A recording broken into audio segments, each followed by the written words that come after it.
Caught up in traffic Monday morning heading north on I-5, one Portland man didn't expect to see, let alone record, the incident between officers and a supposed carjacking suspect.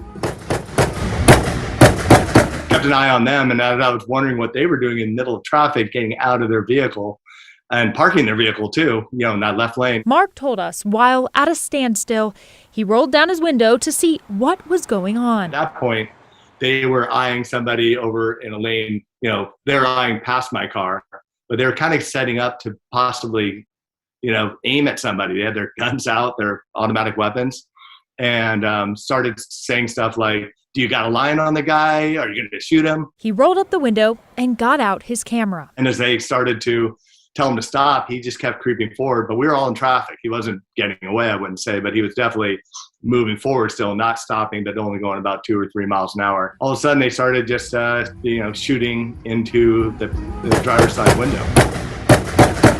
Shocked by what he saw, Mark drove off. At the time, I wasn't that nervous about the whole thing because it was all kind of going so quickly and I wasn't realizing what was going on. Later that day, he says the gravity of what he witnessed hit him after learning more about the crime spree that led up to the police shooting. According to Portland police, that included a home invasion robbery, multiple armed carjackings, ending with the suspect shooting and injuring a driver on the interstate in an attempt to steal the vehicle. I started realizing the story and that this guy had been kind of on the run and had, apparently taken this vehicle at gunpoint. And this was his second vehicle or maybe third.